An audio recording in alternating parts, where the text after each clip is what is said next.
الوکیل نعم المولا ونعم النصیر اعوذ باللہ السمیع العلیم من الشیطان اللعین الرجیم بسم اللہ الرحمن الرحیم الحمد للہ الذی لا یبلغ مدحتہ القائلون ولا یحصی نعماءہ العادون ولا يؤدي حقه المجتهدون الذي لا يدركه بعد الهمم ولا يناله غوص الفتن الذي ليس لصفته حد محدود ولا نعت موجود ولا وقت معدود ولا أجل ممدود فطر الخلائق بقدرته ونشر الرياح برحمته ثم الصلاة والسلام والتحية والإكرام على أشرف النبيين وخاتم المرسلين سيدنا ونبينا ومولانا أبي القاسم محمد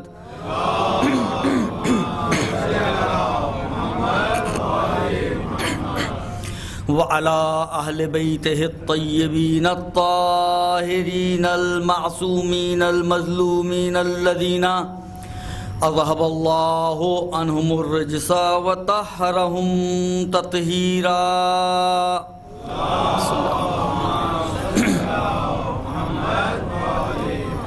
لا سيما على الإمام المنتظر والحجة الثاني عشر ولعنة الدائم على أعدائهم أجمعين من الآن إلى قيام يوم الدين أما بعد فقد قال الله تبارك وتعالى في كتابه الكريم وقوله الحق وهو أصدق القائلين بسم الله الرحمن الرحيم إنما يريد الله ليذهب عنكم الرجس أهل البيت ويطهركم تطهيرا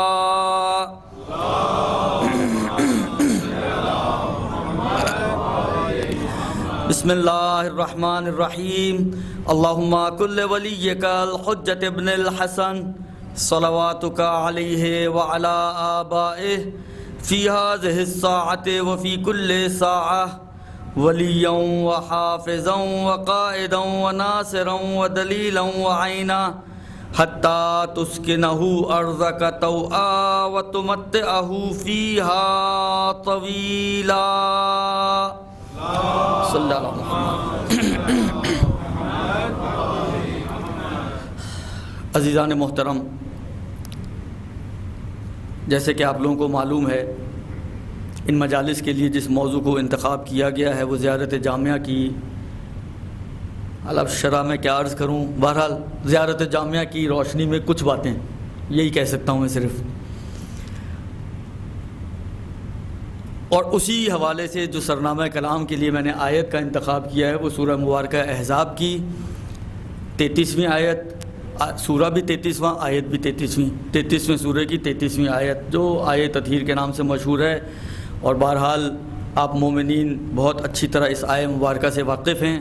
ہر شب جمعہ مومنین کے گھروں میں اس حدیث قصہ کی کہ جس کے اندر یہ آیت تطہیر کا تذکرہ ہے تلاوت کی جاتی ہے اور بہت نیک کام اور اچھا کام کیا جاتا ہے.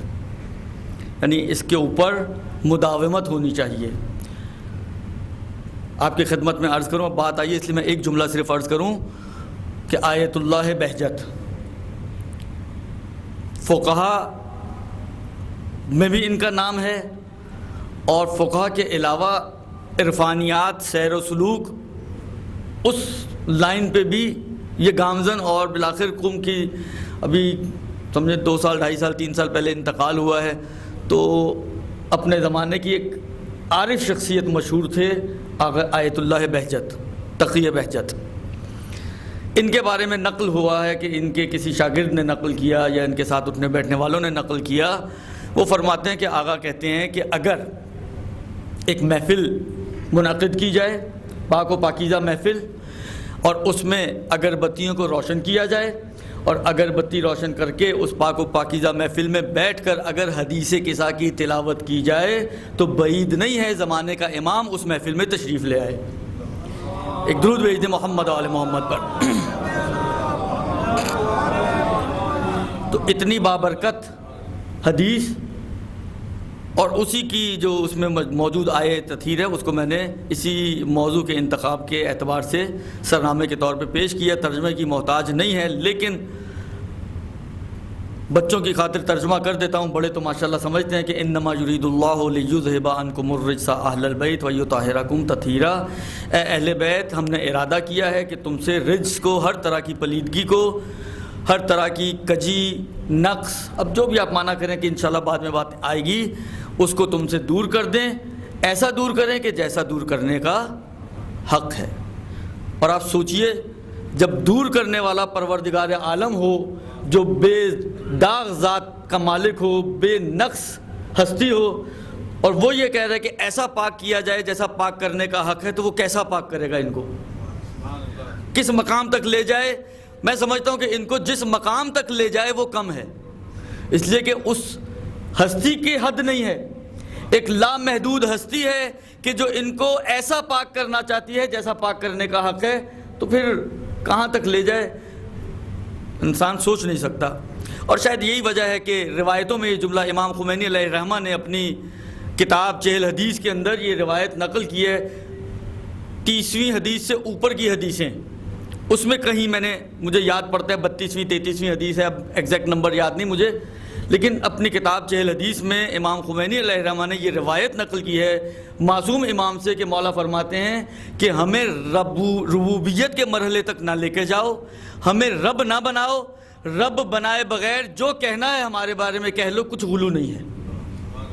یہ اہل بیت کا مقام و مرتبہ اور حق کے مطلب بھی یہی ہے کہ جب پاک کرنے والی ذات خدا کی ذات ہو تو آپ جہاں تک لے جائیں ان ہستیوں کو۔ اور انشاءاللہ بھی زیارت جامعہ کے ضمن میں جو باتیں آپ کی خدمت میں آئیں گی تو انسان سوچے تو صحیح کہ یعنی واقعاً یہ ایسی ہستیاں ہیں اور ان کے ساتھ اس دنیا میں کیا ظلم ہوا تو وہ آیا اس لائق تھے کہ ان کے ساتھ یہ مظالم ہوتے۔ اسی وجہ سے ان مظالم کو ہم بڑا مانتے ہیں، ان مظالم کو بزرگ مانا جاتا ہے۔ اب بات آ گئی ہے اس لیے میں ایک مثال یہیں پہ دے کے بات کو آگے بڑھا دوں۔ دیکھیے، ظلم چھوٹا ہونا بڑا ہونا یہ ڈیپینڈ کرتا ہے مرتبے اور مقام کے اوپر۔ مثلا ایک انسان ہے، مثلا فرض کریں میں اپنی مثال دوں آپ کو، میں ہوں، میرا جھگڑا ہو گیا کسی سے باہر، اس نے 2 ہاتھ لگا دیے مجھے، 2 تھپڑ لگا دیے۔ حالانکہ اس کے لیے تو میں مولوی صاحب نہیں ہوں نا، تو آپ لوگوں کے لیے ہوں اس وقت اس لیے کہ ممبر پہ بیٹھا ہوں، لیکن فرض کریں عام لباس میں جا رہا تھا، کسی کے ساتھ جھگڑا ہو گیا، اس نے 2 تھپڑ لگا دیے۔ ایک مرتبہ یہی جھگڑا میرا کسی عام آدمی سے نہیں ہوا، میری اپنی اولاد سے ہو گیا، اور میری اولاد نے مجھے 2 تھپڑ لگا دیے۔ خدا نہ کرے کہ کسی کی اولاد اس مقام تک پہنچے، لیکن ایک مثال ہے صرف سمجھانے کے لیے۔ آپ کا کیا خیال ہے ان دونوں تھپڑوں میں، جو 2 تھپڑ اس نے لگائے، جو ایک پرایا اجنبی آدمی تھا جس کا میرے ساتھ کوئی رشتہ نہیں تھا، جس کا میرے ساتھ کوئی تعلق نہیں تھا، اس نے 2 تھپڑ لگائے، اور یہ جس کو میں نے پالا پوسا پیدا کیا، پڑھائی لکھائی کھانا پینا لباس، اس کی ہر ضرورت کا انتظام کیا، اس نے مجھے 2 تھپڑ لگائے۔ آپ کا کیا خیال ہے یہ دونوں تھپڑ ایک جیسے ہیں، ایک لیول کے ہیں؟ معاشرتی طور پہ آپ ماشاءاللہ اسی معاشرے میں رہنے والے افراد ہیں، اسی دنیا میں زندگی گزارنے والے افراد ہیں، یہ عرفیات تو آپ مجھ سے بہتر سمجھتے ہیں۔ یہ کیا کہنے کو تو وہی 2 تھپڑ ہیں۔ اچھا یہ بھی آپ اس کو اور زیادہ بقول ہمارے استاد کے وہ کہا کرتے تھے، اس میں جتنا بھی آپ وہ مرچ مسالہ ڈالنا چاہیں اس مثال میں، تو آپ جتنا مرچ مسالہ ڈالنا چاہیں تاکہ یہ اور زیادہ سمجھنے کے لیے آسان ہو جائے۔ جس نے باہر والے نے جو تھپڑ لگایا تھا پوری قدرت اور طاقت کے ساتھ لگایا، بیٹے نے اپنی ہی اولاد نے تھپڑ لگایا، ہلکے سے تھپڑ لگائے، اس کے باوجود اس کا تھپڑ پورا پنجہ چھپا ہوا ہے میرے چہرے پر، یا مثلا فرض کریں میرا ہونٹ پھٹ گیا، لیکن میری اولاد نے جو تھپڑ لگایا باپ کا لحاظ رکھتے ہوئے تھپڑ لگایا، اس نے اس شدت کے ساتھ تھپڑ نہیں لگایا۔ پھر بھی ان دونوں تھپڑوں کو اگر آپ مقایسہ کریں تو آپ کا کیا خیال ہے یہ دونوں ایک ہی لیول کے ہیں؟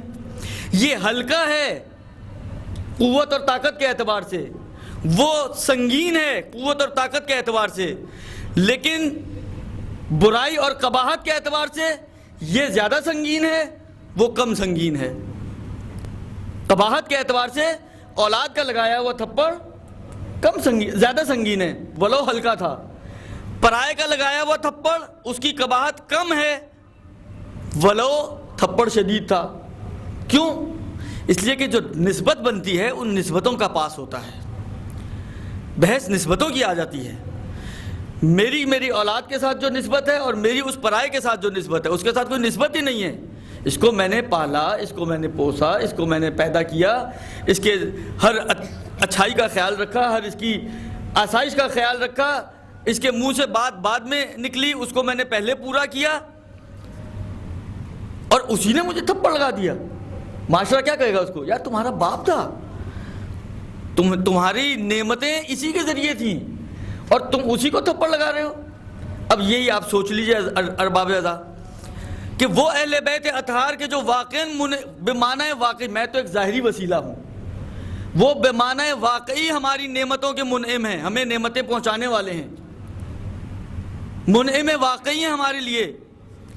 اگر کوئی آگے بڑھ کے ان کے ساتھ جسارت کرے اور ایک عام انسان کے ساتھ جسارت کرے, زمین سے آسمان تک کا فرق ہے ان دو جسارتوں میں عزیزو.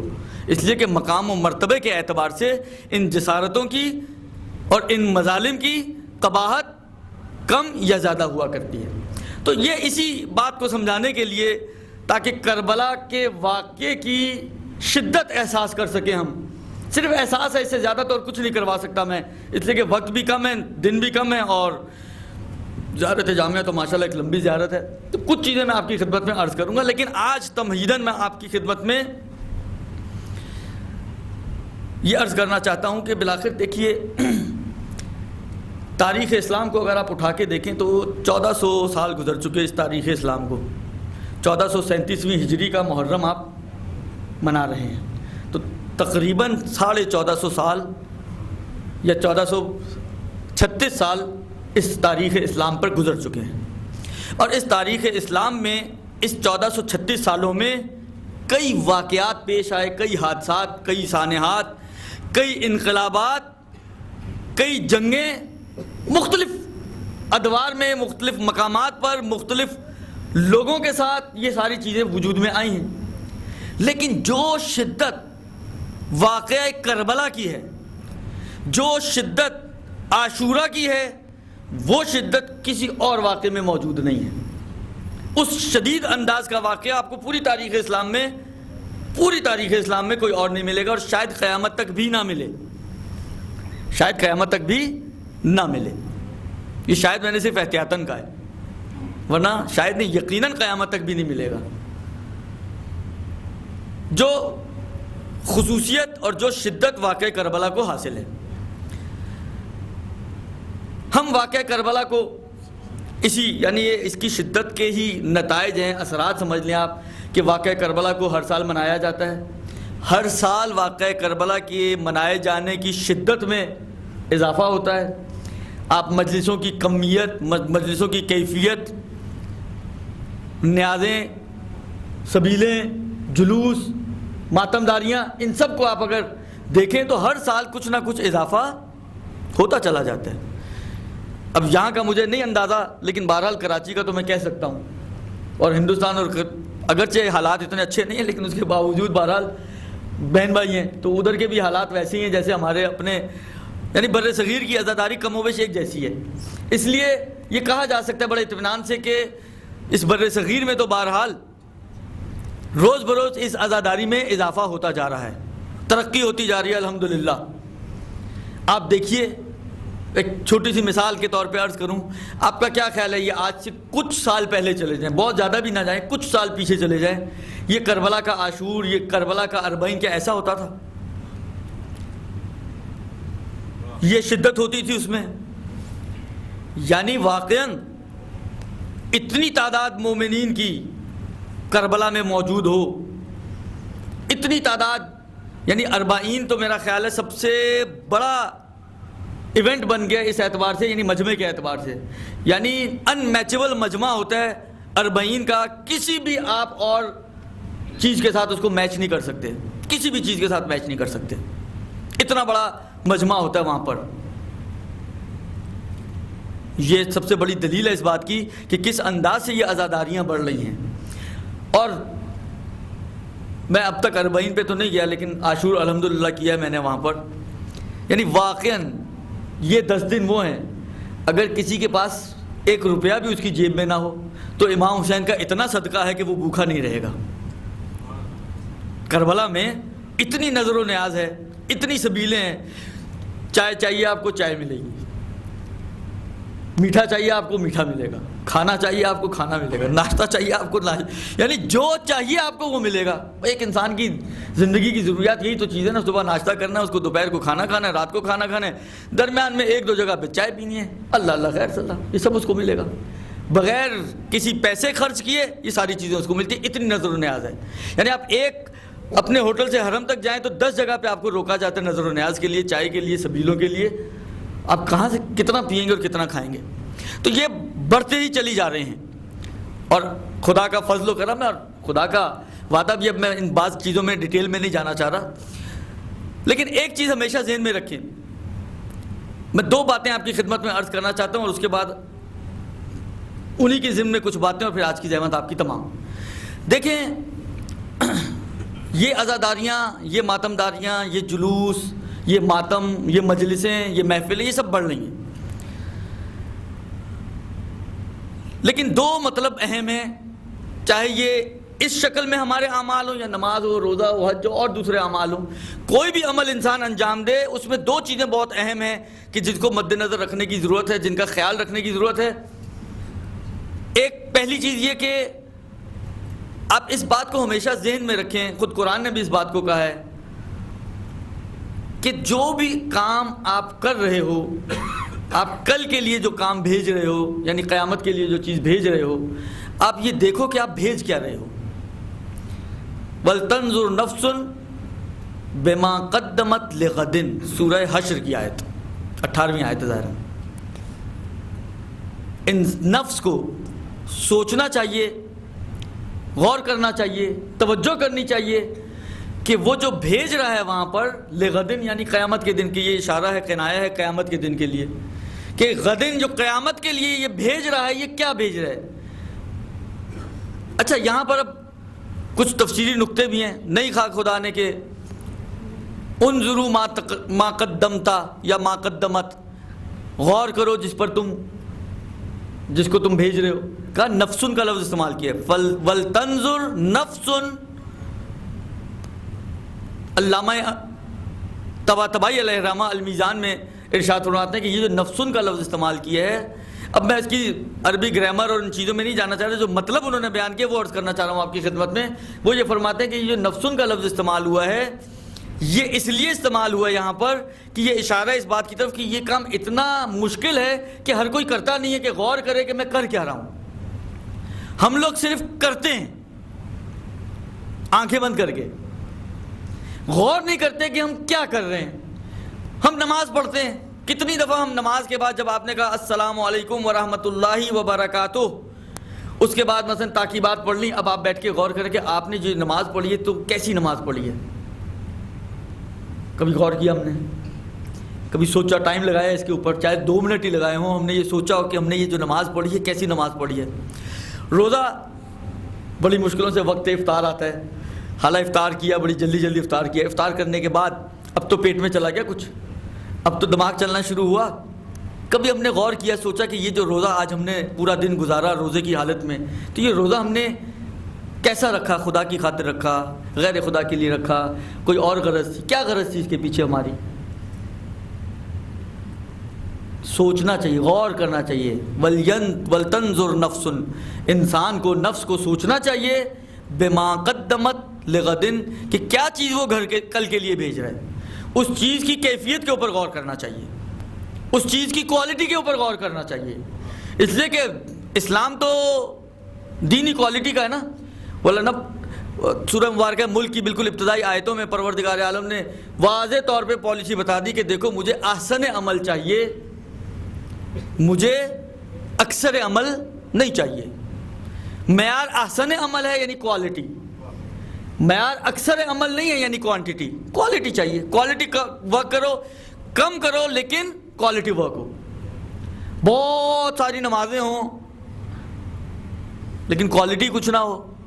کہ سب سے اہم کوالٹی اس کی یہی ہے کہ یہ محبت اہل بیت کے ساتھ ہو اور وہی نہ ہو، تو یہ ساری کی ساری نمازیں تمہارے منہ پہ مار دی جائیں گی، کہ یہ باتیں انشاءاللہ بعد میں آئیں گی۔ تو عرض خدمت یہ ہے کہ پہلی چیز تو یہ کہ غور کیا جائے کہ ہم جو عمل کر رہے ہیں وہ کیسا کر رہے ہیں، کل کے لیے جو ذخیرہ بھیج رہے ہیں۔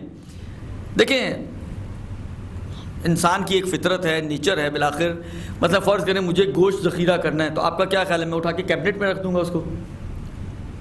یہ جو کیبنٹ میں رکھ دیا میں نے اٹھا کے گوشت، تو کتنے دن چلے گا، اس کیبنٹ میں کتنے دن رہ سکتا ہے؟ میں اس کو کیبنٹ میں نہیں رکھوں گا، اس کو اٹھا کے فریزر میں ڈالوں گا کہ یہ مجھے مثلا 2 مہینے بعد کھانا ہے مثلا۔ اور اگر مجھے فرض کریں کوئی دالیں رکھنی ہے تو نارملی دالیں فریزر میں نہیں رکھی جاتی ہیں، وہ آپ کیبنٹ میں ذخیرہ کرتے ہیں۔ تو بالآخر آپ نے جہاں بھیج رہے ہیں، جس چیز کی جس جگہ کے لیے بھیج رہے ہیں، دیکھیں تو صحیح وہ چیز کیسی ہے، کس کوالٹی کی چیز آپ وہاں پہ بھیج رہے ہیں۔ تو پہلی چیز یہ کہ اس پہ غور کرنے کی ضرورت ہے۔ دوسری چیز وہ یہ کہ جب بھی قیامت کے میدان میں، اچھا اب یہ ایک بحث ہے کہ قیامت کے میدان میں وَمَن يَعْمَلْ مِثْقَالَ ذَرَّةٍ خَيْرٍ يَرَهُ وَمَن يَعْمَلْ مِثْقَالَ ذَرَّةٍ شَرٍّ يَرَهُ۔ یہ یرا کا لفظ جو استعمال ہو، یرا یعنی وہ دیکھے گا۔ اب بعض علماء نے، بعض مفسرین نے یہاں سے ایک نظریہ بنایا ہے، اور وہ یہ کہ یہ اعمال آپ کے مجسم ہوں گے اور آپ کو عمل نظر آئے گا۔ وَإِلَّا جو یہاں میں کر چکا ہوں وہ وہاں کیا نظر آئے گا؟ مثلا فرض کریں میں نے روزہ رکھا، بھوک کیسے نظر آئے گی؟ یہ بھوک وہاں پر مجسم ہوگی، اس روزے کی ایک شکل بنے گی اور وہ شکل آپ دیکھیں گے روزے کی۔ نماز کی ایک شکل بنے گی، نماز آپ دیکھیں گے۔ آپ کے حج کی ایک شکل بنے گی، حج دیکھیں گے۔ آپ کا انفاق جو آپ راہ خدا میں کرتے ہیں اس کی ایک شکل بنے گی، آپ اس کو دیکھیں گے، وغیرہ وغیرہ وغیرہ۔ تو یہ بات علماء نے یہ یرا سے نکالا۔ حالانکہ ابھی مجھے اس مسئلے پہ بحث نہیں کرنی ہے کہ آیا واقعی اعمال مجسم ہوں گے یا نہیں ہوں گے، حالانکہ یہ ہوں یا نہ ہوں، ابھی اس کا میرے مطلب پہ اتنا سروکار نہیں ہے۔ لیکن بہرحال یہ جتنے بھی اعمال انسان کو، حالانکہ قیامت کے دن یہ اعمال میرے حوالے کیے جائیں گے، اب کسی بھی شکل میں ہوں، تو یہ لپٹا ہوا ہوگا 3 سوالات کے ساتھ۔ میرا ہر عمل 3 سوالات کے اندر لپٹا ہوا ہوگا، سمجھے؟ اس کے اوپر 3 پیپر لگے ہوئے ہیں۔ پہلا پیپر لمن، دوسرا پیپر لما، تیسرا پیپر کیفا۔ آپ لوگوں کے لیے تو یہ شاید حروف جو ہیں اتنے اجنبی نہ ہوں۔ لمن، یہ عمل تم نے کس کے لیے کیا؟ لما، یہ جو عمل تم نے انجام دیا یہ کیوں کیا؟ وجہ کیا تھی اس کو؟ میں نے کیا تو اللہ کے لیے ہے، لیکن کیا کیوں؟ کیا تو میں نے مثلا دنیا دکھانے کے لیے، لیکن اور اس کے پیچھے کیا ہدف تھا؟ علت کیا تھی اس کو وجود میں لانے کی؟ یہ دوسرا سوال۔ اور تیسرا سوال کیفیت عمل میں، جو وہ آیت بھی بول رہی ہے کہ انسان کو سوچنا چاہیے کہ وہ کیسا چیز بھیج رہا ہے، کیسے عمل کو آگے بھجوا رہا ہے۔ تو تیسری چیز کیفیت ہے۔ بس انہی کے اوپر آج مجھے تھوڑی سی آپ کی خدمت میں گفتگو کرنی ہے۔ عزاداری ہم لوگ کرتے ہیں ماشاءاللہ 2.25 مہینے، عمومی جو ان محفلوں کی شکلوں میں ہیں، خصوصی ہر مومن اپنے گھر میں جناب زہرا کو، امیر المومنین کو، جناب رسول خدا کو، زمانے کے امام کو مہمان بنانے کا متمنی ہے یا نہیں ہے؟ ہم میں سے یعنی اگر فرض کریں آپ سے کوئی پوچھے کہ یہ چاہتے ہو کہ تمہارے گھر میں اللہ کا رسول آئے، تو آپ کا کیا جواب ہوگا؟ یعنی کوئی ایک مومن یہاں پر موجود ہے جو ڈائریکٹ میری آواز سن رہے ہیں، یا انڈائریکٹ اگر کوئی سن رہا ہو، تو کوئی ایک بندہ یہ کہہ سکتا ہے کہ نہیں میں نہیں چاہتا کہ اللہ کا رسول میرے گھر آئے؟ کوئی ایک بھی نہیں ہوگا، سب کہیں گے سر آنکھوں پر تشریف لائے، یہ تو ہماری سعادت، یہ تو یعنی ایک واقعاً ایک عالم اگر کسی کے گھر میں جاتا ہے تو ان کی خوشی کا ٹھکانہ نہیں ہوتا کہ یہ سعادت آپ نے شرف بخش دیا اور آپ کے قدم آ گئے اور برکت آ گئی اور یہ ہو گیا اور وہ ہو گیا، چاہے ان کے جانے کے بعد ایک نوست ہی آ گئی ہو، لیکن سامنے والے کا ویو یہی ہوتا ہے، وہ اس کو ایک بڑی چیز سمجھ رہا ہوتا ہے، ایک بڑا تحفہ اپنے لیے سمجھ رہا ہوتا ہے۔ تو چرصد یہ کہ رسول خدا کے قدم آپ کے گھر میں آ جائیں، وہ کتنا بڑا تحفہ ہوگا۔ یعنی یہ ہو سکتا ہے کہ میں آپ کے گھر میں آؤں لیکن برکت نہ آئے، لیکن یہ نہیں ہو سکتا کہ رسول خدا آپ کے گھر میں آئے اور برکت نہ آئے۔ یہ ہو سکتا ہے کہ میں آپ کے گھر میں آؤں، برکتوں کا نزول نہ ہو، لیکن یہ نہیں ہو سکتا کہ امیر المومنین علی ابن ابی طالب علیہ السلام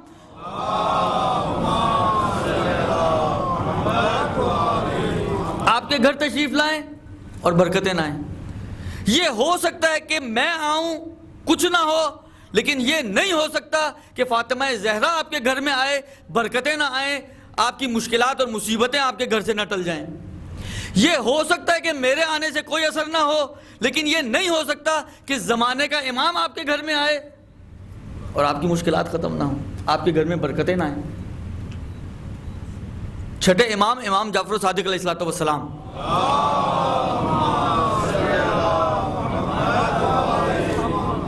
اب آپ کو نسخہ بھی بتاتا چلوں کہ کیسے بلا سکتے ہیں آپ۔ یہ آپ کہیں گے شکل وہ جھلک تو دکھا دی، تو یہ تو بتایا نہیں کہ آئیں گے کیسے، تو وہ نسخہ بھی بتاتا چلوں آپ کو۔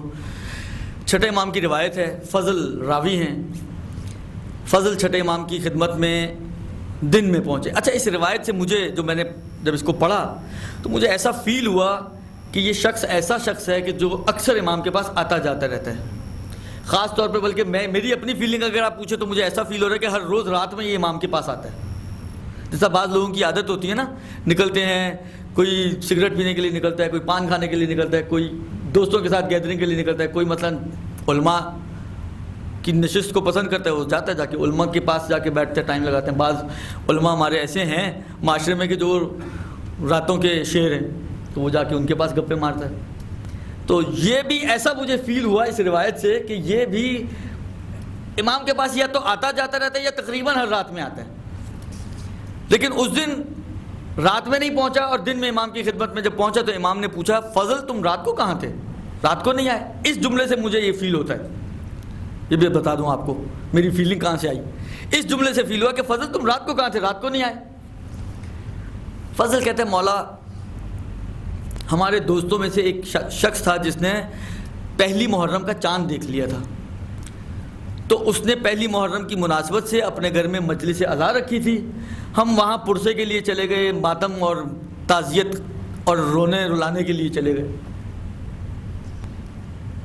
اس کے بعد امام نے یہاں پر ایک دعائیہ جملہ اس کے لیے کہا کہ خدا تمہاری اس محبت اہل بیت کو قبول کرے اور تمہیں خدا تمہارے دل کو نورانی کرے۔ اب یہ دیکھیں، یہ بالآخر بعض اوقات ہمارے فقہاء ایک کام کرتے ہیں، کہتے ہیں اس میں شخص کی اتنی خصوصیت نہیں ہے۔ اس کا مطلب ہے کہ امام علیہ السلام یہ دعا ہر اس شخص کو گویا دینا چاہ رہے ہیں کہ جو مجلس عزا میں شرکت کرتا ہے۔ یہ دعا امام کی ہر شخص کے لیے کہ تمہارا دل منور ہو، خدا تمہارے دل کو نورانی کرے، تمہارے اہل بیت کی اس محبت کو قبول کرے، خدا تمہاری اس عزاداری اور پرسیداری کو قبول کرے۔ اور اس کے بعد پھر امام علیہ السلام نے فرمایا کہ اے فضل یہ بتاؤ کہ جب تم مجلس سے فارغ ہو کے باہر نکلے تو باہر تمہارا کسی شخص سے ٹکراؤ ہوا؟ فضل نے کہا کہ جی مولا، جب میں نکلا تھا تو ایک شخص تھا جس سے میرا ٹکراؤ ہوا، یعنی ٹکراؤ سنا ضروری ہے کہ ٹکر لگی ہو، یعنی اس سے بالآخر باہر موجود تھا ایک شخص۔ کہا کہ تم نے اس کو پہچانا؟ کہا کہ نہیں مولا، میں نہیں پہچان سکا، اس لیے کہ تاریکی زیادہ تھی اور اس تاریکی میں اس کو پہچان نہیں سکا۔ کہا کہ اے فضل وہ میں تھا۔ چھٹے امام کہہ رہے ہیں اے فضل وہ میں تھا۔ اب جیسے اس نے یہ جملہ سنا کہ وہ میں تھا، ایک مرتبہ بے تابانہ مولا کی خدمت میں عرض کرتا ہے کہ مولا تو آپ باہر کیوں تشریف فرما تھے؟ آپ باہر کیوں بیٹھے ہوئے تھے؟ آپ اندر تشریف لاتے، آپ صدر محفل میں تشریف لاتے، آپ تو صاحب عزا تھے، ہم آپ کی خدمت میں پرسہ پیش کرتے، ہم آپ کو تعزیت پیش کرتے۔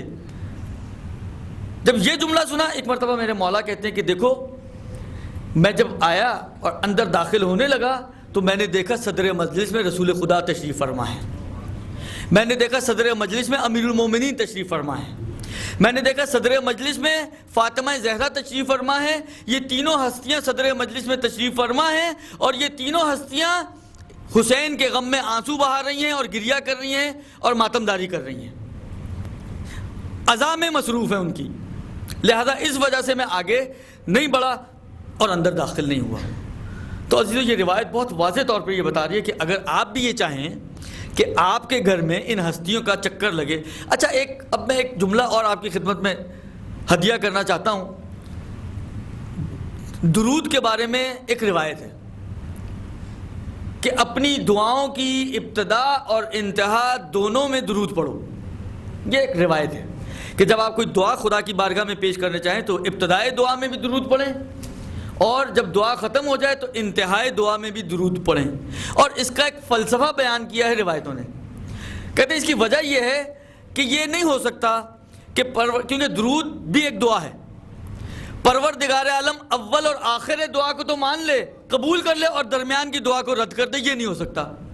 لہذا اگر تم چاہتے ہو تمہاری دعائیں قبول ہو جائیں تو اول میں بھی درود پڑھو، آخر میں بھی درود پڑھو، کیونکہ جب یہ دونوں قبول کرے گا خدا تو درمیان کی بھی خود بخود پروردگار عالم قبول کر لے گا۔ اسی قسم کی بات میں آپ کی خدمت میں عرض کرنا چاہتا ہوں۔ اس روایت پہ اگر آپ غور کریں، اس واقعے پہ، تو اس محفل میں رسول خدا جو پہلے معصوم ہیں وہ بھی تشریف فرما ہے، اور یہ چھٹے امام جو زمانے کے اس وقت کے زمانے کے امام ہیں وہ بھی تشریف فرما ہے۔ تو اگر پہلا معصوم موجود ہو، آخری معصوم موجود ہو، تو یہ نہیں ہو سکتا کہ درمیان میں معصوم غائب ہوں، لہذا حتماً تمام کے تمام معصوم ہوں گے، یہ ایک چیز۔ اور دوسری چیز یہ کہ اس روایت سے یہ پتہ چل رہا ہے کہ چھٹے امام جو زمانے کے امام تھے وہ مجلس میں تشریف لے کے جا رہے ہیں۔ تو آج کے زمانے میں چھٹے امام تو آئیں گے ہی آئیں گے، لیکن وہ درمیان والے حصے کی وجہ سے آئیں گے۔ آج کے زمانے کا جو امام زمانہ ہے وہ آپ کے اور ہمارے 12ویں امام ہیں۔ تو اس کا مطلب یہ کہ اگر آپ کے گھر میں مجلس عزا ہو رہی ہے تو پہلے معصوم بھی موجود ہیں، دوسرے معصوم بھی موجود ہیں، تیسرے معصوم بھی موجود ہیں، 12ویں 14ویں معصوم بھی موجود ہیں۔ جب یہ موجود ہیں تو حتماً درمیان کے معصومین بھی وہاں پہ موجود ہوں گے۔ ایک درود بھیج دیں محمد و آل محمد پر۔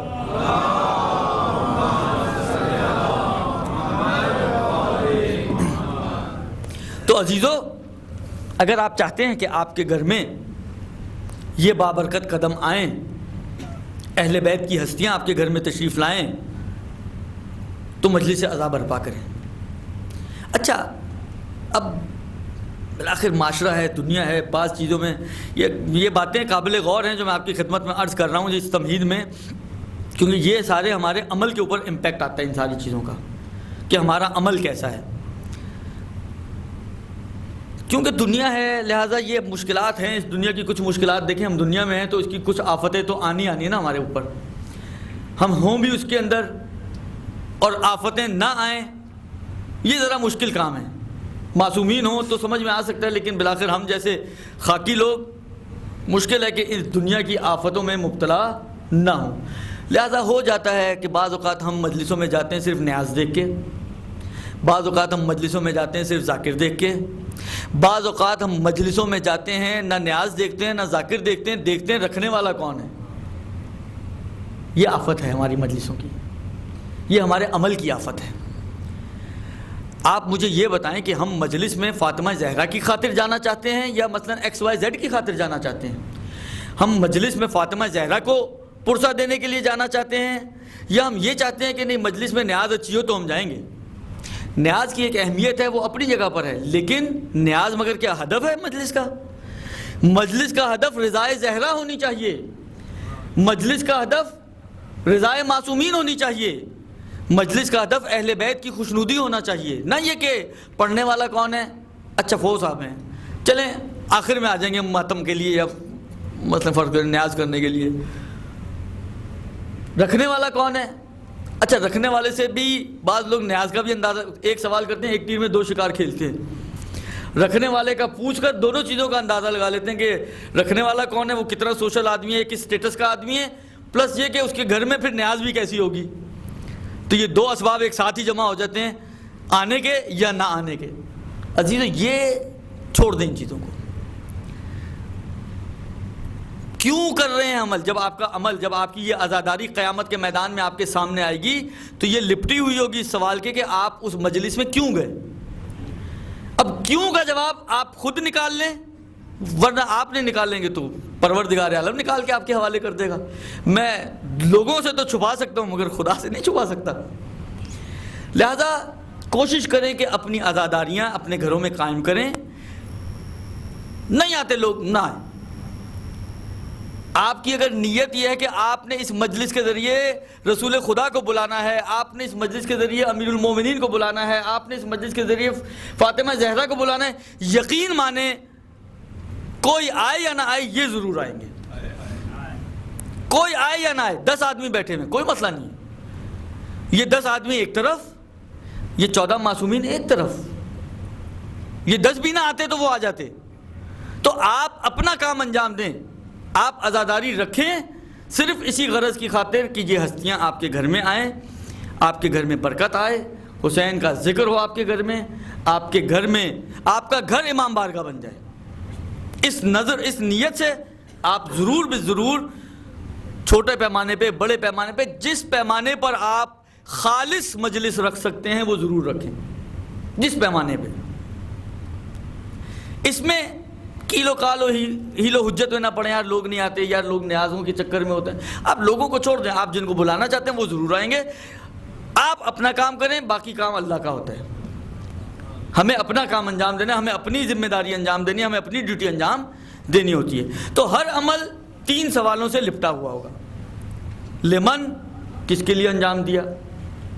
اب اگر کوئی مسجد بنائی گئی ہو اور خدا کی خاطر بنائی گئی ہو تو وہ مسجد قباء بن جاتی ہے، اور اگر کوئی مسجد بنائی جائے اور دنیا کے لیے اور نفاق و تفرقے کے لیے پھیلائی جائے تو وہی مسجد زرار بن جاتی ہے۔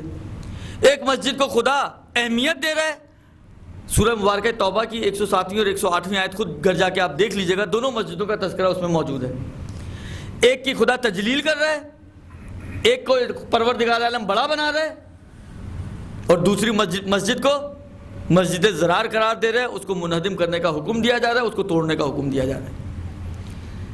اگر عمل خدائی ہو، کام خدا کی خاطر کیا گیا ہو تو ایک انگوٹھی دینے سے آیت ولایت نازل ہو جاتی ہے، اور اگر صرف آیت نازل ہونے کے لیے انگوٹھیاں دی جا رہی ہوں تو دھڑا دھڑ انگوٹھیاں دیتے رہیں، کوئی آیت نازل ہونے والی نہیں ہے۔ عمل آپ کا خدائی ہونا چاہیے۔ اگر خدا کی خاطر بستر رسول میں سو رہے ہیں تو یہی سونا آپ کا آیت کے نزول کا سبب بن جاتا ہے، یہی سونا امیر المومنین کا پروردگار عالم کے فخر کا ذریعہ بن جاتا ہے کہ پروردگار عالم اپنے ملائکہ کے اوپر فخر کر رہے کہ تم میں سے کون ہے جو اپنی جان کو اپنے بھائی کے اوپر قربان کرے گا۔ اور اگر خدا کی خاطر ضربت لگائی جائے تو ضربت علی یوم الخندق افضل من عبادت الثقلین ہو جایا کرتی ہے۔ ایک ضربت ہے، صرف ایک تلوار کا وار، یہ ایک وار ثقلین کی عبادت سے افضل ہو جاتی ہے۔ اور اگر یہی وار خدا کی خاطر نہ ہو تو قتل بن جاتا ہے، اور بعض اوقات یہ قتل فجزاؤہ جہنم، اگر کوئی کسی مومن کو عمدن قتل کرے، من یقتل مؤمنا متعمدا جزاؤہ جہنم خالد فیہا، جو کسی مومن کو جان بوجھ کے قتل کرتا ہے تو اس کی جزا جہنم ہے، وہ ہمیشہ اس جہنم میں رہنے والا ہے۔ تو ہمیشہ یاد رکھیں کہ عمل لمن کس کے لیے کر رہے ہو۔ نماز اگر آپ اس لیے پڑھ رہے ہیں کہ یہ نماز تنہا عن الفحشاء والمنکر ہے، یہ نماز اقم الصلاۃ لذکری، ذکر خدا ہے، اور ذکر خدا الا بذکر اللہ تطمئن القلوب، یہ انسان کے دل کے سکون کا ذریعہ ہے، اس لیے آپ نماز کو انجام دے رہے ہیں۔ آپ نماز کو اس لیے انجام دے رہے ہیں کہ یہ نماز آپ کو حرص، اضطراب، بخل سے بچاتی ہے۔ قرآن ہے کہ ان الانسان خلق ہلوعا، کہ خدا نے انسان کو حریص خلق کیا ہے۔ اذا مسہ الشر جزوعا، جب اس کو شر چھوتا ہے تو یہ بیتابی دکھاتا ہے۔ وَإِذَا مَسَّهُ الْخَيْرُ مَنُوعًا، اور جب کوئی اچھائی اس کو ٹچ کرتی ہے تو یہ بخل دکھاتا ہے۔ اور مفسرین نے شر سے مراد فقر اور خیر سے مراد غنا لیا ہے، یعنی جب مال و دولت ملتا ہے تو بخل دکھاتا ہے، جب پیسہ نہیں ملتا تو شور شرابہ کرتا ہے کہ یار خدایا کیسی زندگی، ایسی زندگی پہ لعنت، یہ ہو گیا وہ ہو گیا، اپنے اضطراب اور بے چینی کا اظہار کرتا ہے۔ الا المصلین الذین ہم علی صلاتہم دائمون، یہ حرص، یہ 3 چیزوں کی طرف اشارہ کیا ہے یہاں پہ اس آیت میں۔ حرص، سورہ معارج کی آیت ہے 70واں سورہ۔ حرص، اضطراب، بے چینی اور بخل، یہ انسان یہ تینوں چیزیں دکھائے گا۔ الا المصلین الذین، سوائے ان نمازیوں کے کہ ہم علی صلاتہم دائمون، جو مداومت سے اور روزانہ نماز پڑھتے ہوں، کبھی کبھی والی نماز نہیں، ہمیشگی والی نماز پڑھتے ہیں۔ تو یہ نمازی نہ حریص ہوگا، نمازی نہ بخیل ہوگا، نمازی نہ مضطرب ہوگا۔ تو اگر نماز انسان اس لیے پڑھ رہا ہے تو یہ نماز اس کی قابل قبول ہے، اس کو یہ سارے بینیفٹس ملیں گے۔ یہ تنہا عن الفحشاء والمنکر بھی، نماز پھر ویسی ہونی چاہیے، تنہا عن الفحشاء والمنکر بھی ہو جائے گی، یہی نماز اس کو مقامات عالیہ تک لے جائے گی۔ لیکن اگر یہ نماز دنیا دکھاوے کے لیے پڑھ رہا ہے، یہ نماز لوگوں کی خاطر پڑھ رہا ہے، یہ مسجد میں اس لیے آتا ہے کہ لوگ کہیں کہ یار کتنا پابند ہے مسجد کا، خدا سے سروکار نہیں ہے، یہ اول صف میں نماز اس لیے پڑھتا ہے کہ لوگ کہیں کہ یار یہ تو بڑا ماشاءاللہ کتنا پرہیزگار آدمی ہے، کتنا نمازی آدمی ہے۔ یہ ساری وہ چیزیں ہیں کہ جو انسان کے اندر وجود میں آتی ہیں۔ تو ہمیں اپنے، جو قرآن نے کہا نا کہ یہ چیک کرو کہ تم بھیج کیا رہے ہو، یہ اسی لیے کہا ہے کہ کیونکہ ہمارے اعمال جو ہیں وہ مخلوط ہیں، اس میں دونوں چیزیں آ سکتی ہیں، اس میں ہر طرح کا رنگ آ سکتا ہے، اس میں اچھائی بھی آ سکتی ہے، اس میں برائی بھی آ سکتی ہے، اس میں خدائی رنگ بھی ہو سکتا ہے، اس میں غیر خدائی رنگ بھی ہو سکتا ہے۔ تو تم خود دیکھو کہ تم کیا بھیج رہے ہو خدا کی بارگاہ میں، کل کو قیامت کے لیے جو ذخیرہ کر رہے ہو، ذخیرہ اندوزی جو ہو رہی ہے، وہ کیا ذخیرہ کر رہے ہو، خالص مال ذخیرہ کر رہے ہو یا کھوٹا مال ذخیرہ کر رہے ہو، یہ تمہیں چیک کرنا ہے۔ ہم جو عزاداری کرتے ہیں، جلوس، مجلس، ماتم، اعمال، دعائیں، زیارتیں، چیک کرنے کی ضرورت ہے ہمیں۔ یہ آیت اس کے لیے بھی آئی ہے کہ تم یہ جو زیارت امام حسین بھیج رہے ہو، تم جو زیارت عاشورہ پڑھتے ہو بھیجتے ہو اپنے لیے ذخیرہ کرتے ہو، تم جو مجلسوں میں آتے ہو اور اپنے لیے ذخیرہ کرتے ہو، تم جو جلوسوں میں شرکت کرتے ہو اور اس عمل کو اپنے لیے ذخیرہ بنا رہے ہو، ولتنظر، غور کرو کہ کیسا عمل کر رہے ہو، کس کے لیے کر رہے ہو یہ کام، مقصد کیا ہے تمہارا، ہدف کیا ہے تمہارا۔ تو یہ دو چیزیں ذہن میں رکھنے کی ضرورت ہے۔ اب جب یہاں تک بات آئی ہے تو میں ایک جو تمہید ہے اس کو تمہیدی مرحلے میں داخل کر رہا ہوں۔ دیکھیے، جب یہاں تک بات آ گئی، آپ ذہن میں رکھیں کہ یہ دو اہم امور ہیں، ایک تو یہ کہ ہمیں غور کرنا ہے کہ کیا بھیج رہے ہیں، اور دوسرا یہ کہ جب ہم وہاں جائیں گے تو یہ تین سوال ہم سے پوچھے جائیں گے، کیوں، کیفیت اور کس کے لیے۔ یہ تینوں چیزیں ہم سے سوال کی جائیں گی ہر عمل کے بارے میں۔ اب سوال یہ ہے کہ امام حسین کی عزاداری کو، یہ ایک واقعہ تو نہیں ہے تاریخ میں، کیا ایک یہی واقعہ ہوا ہے اور کچھ نہیں ہوا؟ واقعات ہزاروں، انقلابات ہزاروں، جنگیں ہزاروں، ظلم ہزاروں۔ تو پھر یہ ایک واقعے کو اتنا تکریم کرنے کے لیے، اس کو اتنا بڑا بنانے کے لیے، اس کو اتنی اہمیت دینے کے لیے جو ہمیں تاکید کی گئی ہے، تو یہ کیوں اتنی تاکید کی گئی ہے؟ سوچنے کی بات ہے نا کہ اس تاکید کو کیوں کیا جا رہا ہے، یا ہم اگر اس کی تکریم کرتے ہیں تو کیوں کرتے ہیں؟ اس اینگل سے دیکھ لیں آپ اس کو، یعنی اس کو اگر ہم اس کی جڑیں نکالنا چاہیں کہ اس تکریم کے پیچھے کیا راز ہے، تو کیا چیز نکلتی ہے؟ نماز کے پیچھے اگر یہ نکل آئے کہ جی یہ تنہا عن الفحشاء والمنکر ہے، یہ حرص سے بچاتی ہے، یہ آپ کو بخل سے بچاتی ہے، یا آپ کو اضطراب سے بچاتی ہے، تو وہ نماز آپ کی کامیاب نماز۔ تو اب اس عزاداری کے پیچھے بھی کچھ نکلے تاکہ یہ ہماری عزاداری کامیاب عزاداری بن سکے، اس کی بیس پہ بھی کوئی چیز ہونی چاہیے۔ تو یہاں پہ مختلف چیزیں علماء نے لکھی ہیں، میں چند چیزیں آپ کی خدمت میں پیش کر کے بات کو اپنے موضوع کی طرف لے کے جاؤں گا۔ پہلی چیز، یہ تعظیم شعائر الہی ہے۔ سورہ مبارکہ حج میں پروردگار عالم نے 32ویں آیت حکم دیا، وَمَن يُعَظِّمْ شَعَائِرَ اللَّهِ فَإِنَّهَا مِن تَقْوَى الْقُلُوبِ، جو بھی شعائر الہی کی تعظیم کرتا ہے یہ دلوں کے تقوی کی علامت ہے۔ یعنی یہ صرف ظاہری متقی نہیں ہے، یعنی عجیب جملہ ہے اس آیت کا۔ آیت نے نہیں کہا کہ یہ متقی آدمی ہے، یہ اس کے تقوی کی وجہ سے ہے، کیونکہ تقوی تو ایک ظاہری لبادہ تو میں اوڑھ سکتا ہوں نا تقوی کا۔ قرآن یہ کہہ رہا ہے کہ اگر یہ شعائر الہی کی تعظیم کرتا ہے تو یہ صرف ظاہر میں متقی نہیں، یہ دل سے متقی آدمی ہے، اس کی دل کے اندر تقوی موجود ہے، اور دل کے تقوی کی وجہ سے یہ شاعر الہی کی تعظیم کرتے ہیں۔ شاعر الہی کیا چیز ہے بھائی؟ یہ کسے کہتے ہیں شاعر الہی؟ شاعر الہی کا مختلف تفسیریں، مختلف معنی کیے ہیں، لیکن اگر آپ غور کریں تو شاید ایک نچوڑ اور ایک نتیجہ آپ نکال سکتے ہیں۔ شاعر الہی، شعائر شعیرہ کی جمع ہے، بعض نے کہا شعار سے بنا ہے، اور اس کا مطلب ہے علامت، نشانی۔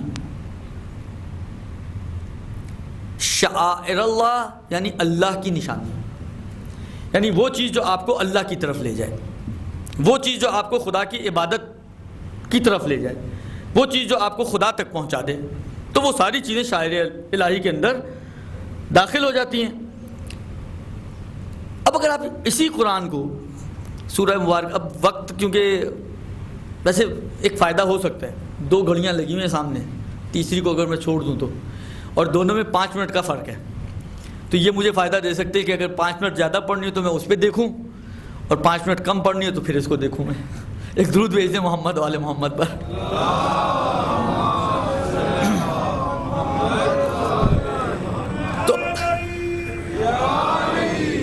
تو عزیزو، شعائر الہی ہر وہ چیز جو آپ کو خدا تک لے جائے۔ سورہ مبارکہ بقرہ، اس کے اندر آپ جا کے دیکھیں، سورہ مبارکہ مائدہ میں جا کے آپ دیکھیں، سورہ حج میں ایک اور مقام پہ جا کے آپ دیکھیں، 3-4 جگہ پہ پروردگار عالم نے شاعر الہی کا تذکرہ کیا ہے اور بعض چیزوں کو کہا کہ یہ شاعر الہی میں سے ہیں، یہ شاعر الہی میں سے ہیں، یہ شاعر الہی میں سے ہیں۔ اب میں آیات کو چھوڑتے ہوئے وقت بچانے کی خاطر آپ کی خدمت میں ان آیات کا خلاصہ پیش کروں۔ صفا اور مروہ من شاعر اللہ، قرآن سورہ مبارکہ بقرہ۔ اور آگے بڑھیں آپ، یہی قرآن کہتا ہے کہ البدنا من شاعر اللہ۔ میں یہ آیت نہیں پڑھ رہا ہوں آپ کے سامنے، آیت کا خلاصہ عرض کر رہا ہوں۔ یہ عربی کو آپ آیت مت سمجھیے گا کہ آپ جا کے دیکھیں، آپ کہیں یار آیت کے تو جملے ہی الگ ہیں بالکل، مولانا تو کوئی اور آیت پڑھی تھی، یہ تو کچھ اور نکل رہا ہے یہاں پہ۔ میں اس کا مفہوم عرض کر رہا ہوں آپ کی خدمت میں۔ میں نے عرض کیا نا کہ آیتوں کو فعلاً میں چھوڑ رہا ہوں۔ والبدنا من شاعر اللہ، بدنا کسے کہتے ہیں، بدن کس کو کہتے ہیں؟ دیکھیں جب حج ہوتا ہے، یہ بھی سورہ مبارکہ حج کی آیت ہے، جب حج ہوتا ہے تو حج پر قربانی کا جانور ذبح کرنا ہوتا ہے۔ اچھا، ابھی بھی حج کی بعض قسموں میں اور پرانے زمانے میں یہ عام طور پر ہوتا تھا کہ یہ مکے سے ساتھ لے کے جایا کرتے، کیونکہ وہ زمانہ ایسا ہوتا تھا لوگ اب ہم لوگ تو نہیں پالتے ہیں، ہمارے گھروں میں تو انسانوں کی جگہ کم ہوتی تو ہم اس میں حیوانات کہاں پالیں گے، تو ہم لوگ تو اب نہیں پالتے ہیں۔ انہوں نے گھر میں پالے ہوئے ہوتے تھے تو وہ اپنے ساتھ لے کے جایا کرتے تھے قربانی کے لیے۔ یہ جو قربانی کے طور پر جانور اونٹ اگر لے کر جایا جائے، بدن کہتے ہیں اونٹ کو۔ اچھا، اس کے اوپر ایک علامت لگائی جاتی تھی کہ یہ قربانی کا جانور ہے، کبھی اگر گم ہو جائے، آگے پیچھے ہو جائے تو جس کو بھی ملے پتہ چل جائے کہ یہ قربانی کا جانور ہے، حج کی قربانی ہے یہ۔ اور وہ علامت کیا ہوتی تھی؟ اس کی جو کوہان ہوتی ہے، کوہان کی رائٹ سائڈ پر ایک کٹ لگایا جاتا تھا، کوہان کی رائٹ سائڈ پہ کٹ لگایا۔ یہ کٹ لگانے کے بعد یہ بدن شاعر الہی بنتا ہے۔ توجہ کیجئے گا، میں ایک نتیجہ آپ کی خدمت میں عرض کرنا چاہ رہا ہوں۔ یہ اونٹ جب اس کے اوپر کٹ لگتا ہے اور اس کو مخصوص کر دیا جاتا ہے کہ یہ قربانی کا کیونکہ ہر اونٹ پہ تو آپ کٹ نہیں ماریں گے نا، فرض کریں آپ ایک اونٹ پہ بیٹھ کر گئے ہیں، ایک اونٹ ساتھ لے کر گئے ہیں، تو دونوں پہ کٹ لگائیں گے آپ؟ نہیں، جو قربان کرنا ہے یعنی یہ کٹ علامت ہے اس بات کی کہ یہ شاعر الہی میں سے ہے، تو اس کو کہتے ہیں بدن۔ صفا اور مروہ من شاعر اللہ، بدن من شاعر اللہ۔ ایک اور مقام پہ خدا نے کہا کہ شاعر الہی کو حلال قرار نہ دو اور نہ شہر حرام کو حلال بناؤ، جن مہینوں میں قتل حرام ہے ان کو حلال نہ کرو۔ اور پھر اس شاعر الہی کے چند مصادیق آیت نے گنوائے ہیں، ہدی، قلادہ، یہ 2 مصداق آیت مبارکہ نے گنوائے ہیں۔ ہدی کس کو کہتے ہیں؟ اچھا، اگر اونٹ ہو قربانی کا جانور حج میں تو اس کو کہتے ہیں بدن، اور اگر وہ بکرا ہو تو اس کو کہتے ہیں ہدی، یہ بھی قربانی کا جانور ہے۔ قلادہ کسے کہتے ہیں؟ قلادہ اس پٹے کو بولتے ہیں کہ جو اس پہ علامت کے طور پہ ڈالا جاتا ہے، اور ایک خاص انداز ہوتا ہے اس کا جو حج کے احکام میں آپ دیکھ سکتے ہیں جا کے۔ بس بکرا شاعر الہی میں سے ہے، اور وہ پٹا جو اس کے گلے میں وہ شاعر الہی میں سے ہے۔ البتہ بکرا اس وقت شاعر الہی میں سے جب اس کے گلے میں یہ پٹا پڑا ہوا ہو۔ توجہ ہے آپ لوگوں کی؟ ساتھ ہیں آپ لوگ میرے؟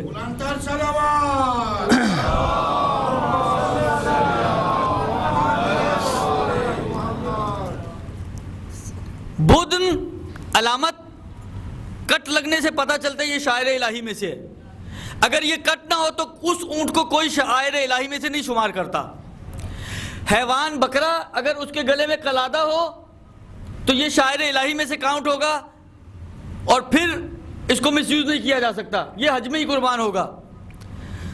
اگر اس بکرے کے گلے میں یہ پٹا نہ ہو تو یہ شاعر الہی میں سے نہیں بنے گا, پتہ ہی نہیں چلے گا کہ یہ قربانی کا بکرا یا ایسے ہی بکرا آپ نے پالا ہوا ہے. یہ علامتیں اس کے شاعر الہی ہونے کی.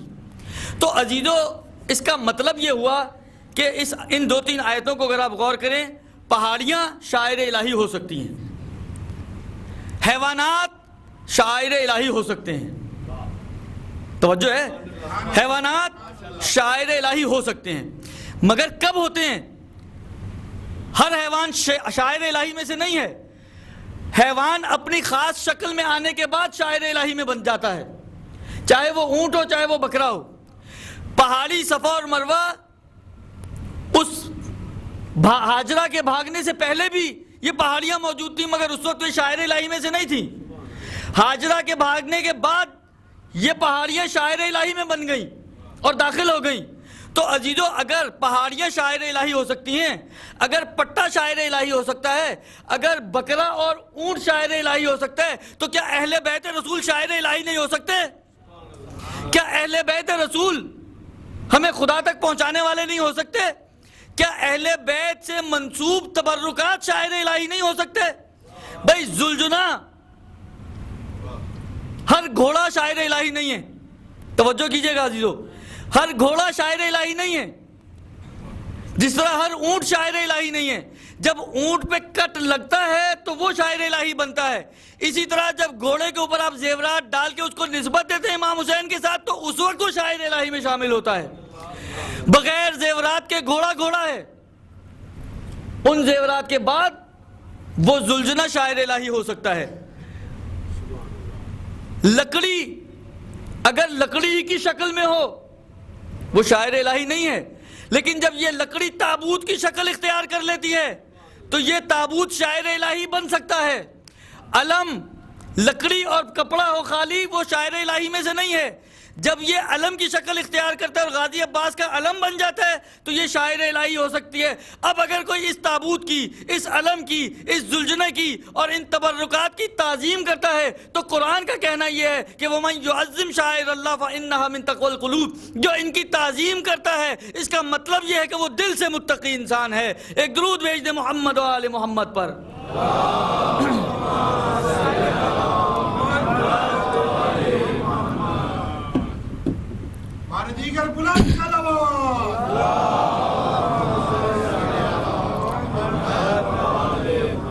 اس میں کوئی شک نہیں ہے کہ چیزوں کی حیثیتیں جب بدلتی ہیں تو چیزوں کے سٹیٹس چینج ہو جاتے ہیں. خالی کپڑا, خالی لکڑی, خالی ڈنڈا, واقعاً اس کی کیا اہمیت ہے؟ آپ نے کبھی دیکھا کسی بھی مومن کو, یہی جو عزادار ہیں, یہی جو تابوت اور علم اور گھوڑے اور ذوالجناح ان سب کو جا کے چومتے ہیں, ان کی زیارت کرتے ہیں, آپ نے کبھی دیکھا کہ یہ کسی درخت کے پاس سے گزر رہا تھا, اچانک جا کے اس نے درخت کو بوسہ دے دیا؟ کبھی دیکھا آپ نے؟ کبھی نظر پڑی ہو آپ کی؟ کوئی احمق سے احمق انسان بھی آپ کو ایسا نظر نہیں آئے گا. کوئی آپ اسے پوچھیں کہ یار یہی درخت تو لکڑی ہے نا, تو علم کو بھی تو چومتے ہیں اس لیے میں چوم رہا ہوں. کبھی آپ نے دیکھا ہو کہ گھوڑے کے پاس سے گزرا تھا, اچانک ایک دم جھکا اور اس نے جا کے گھوڑے کا بوسہ لے لیا ہو؟ یہاں تو گھوڑے پتہ نہیں ہوتے ہیں نہیں ہوتے ہیں, لیکن کراچی میں تو بہت ہوتے ہیں, سڑکوں پہ بھی گھومتے ہیں, انڈیا میں بھی سڑکوں پہ گھومتے ہیں. کبھی آپ نے دیکھا ہو گزرتے گزرتے اس نے کسی گھوڑے کو روکا اور اس کا بوسہ لیا ہو؟ کیوں؟ اس لیے کہ اس وقت یہ شاعر الہی میں سے نہیں ہے. جب یہ اپنی شکل میں آتے ہیں, جب ان کے اوپر نسبتیں آتی ہیں, جب ان کو آپ ایک ہستیوں سے منسوب کرتے ہو تو پھر ان کی اہمیت ان ہستیوں کی وجہ سے بنتی ہیں. ان کی اہمیت ان ہستیوں کی وجہ سے بنتی ہے. علامہ امینی کا مجھے یاد پڑ رہا ہے یہ واقعہ ہے. عربستان گئے, وہ پرانے زمانے کی بات ہے, ظاہری بات ہے.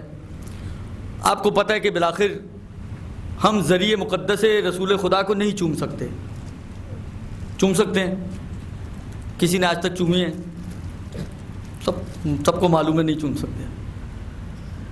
آپ بقی کے روضوں پہ جاتے ہیں چومتے ہیں، آپ مشہد میں جائیں جتنا مرضی چومیں، آپ کربلا میں جائیں جتنا مرضی چومیں، آپ نجف میں جائیں جتنا مرضی چومیں، آپ سامرہ میں جائیں جتنا مرضی چومیں، آپ کاظمین میں جائیں جتنا مرضی چومیں، لیکن ان ائمہ کی واقعی مظلومیت ہے کہ آپ ان کو ہاتھ بھی نہیں لگا سکتے۔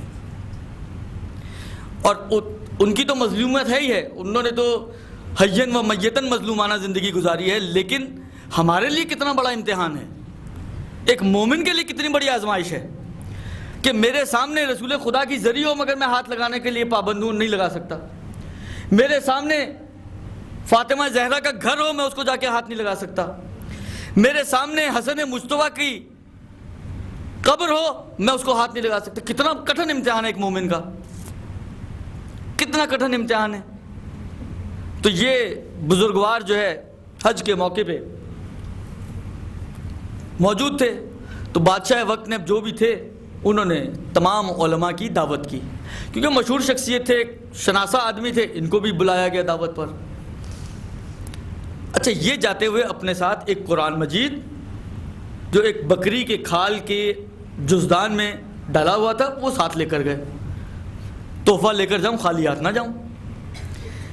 اب حسب دستور مصافحہ ہو رہا ہے، مثلا بادشاہ کھڑا ہوا ہے، ایک ایک عالم آتا ہے، ہاتھ ملاتا ہے، آگے بڑھ جاتا ہے، ہاتھ ملاتا ہے، آگے بڑھ جاتا ہے۔ جب ان کی باری آئی، انہوں نے ہاتھ ملایا اور ان کو یہ تحفہ، قرآن کا تحفہ پیش کیا، بے ساختہ اس نے اس کو چوم لیا، اس نے اس کو چوم لیا۔ اور ان کو تو یہی چاہیے تھا، یہ چموانا ہی چاہتے تھے۔ کہا کہ یہ آپ نے کیا کر دیا؟ کہا کیوں، کیا کیا میں نے؟ کہا آپ نے بدعت کی۔ کہا آپ نے بدعت کی؟ کہا میں نے کون سی بدعت کی؟ کہا آپ نے اس کو چوما؟ کہا میں نے قرآن کو چوما۔ کہا آپ نے قرآن کو کیا چوما؟ آپ نے تو کھال کو چوما ہے۔ قرآن تو اس کھال کے اندر ہے۔ آپ کے ہونٹ کس کو لگے ہیں؟ قرآن کو لگے؟ نہیں لگے۔ آپ کے ہونٹ لگے ہیں کھال کو، تو آپ نے تو بدعت کر دی۔ بس وہیں پہ چوٹ مارنی تھی۔ کہا ہم بھی اگر، اس نے کہا بھائی میرا قصد تو وہ قرآن تھا، میں اس قرآن کے قصد سے اس کو چوم رہا تھا۔ کہا ہم بھی اگر رسول خدا کی جالی کو چومتے ہیں تو رسول خدا کے قصد سے چومتے ہیں، جالی کے قصد سے نہیں چومتے۔ ایک درود بھیج دیں محمد و آل محمد پر۔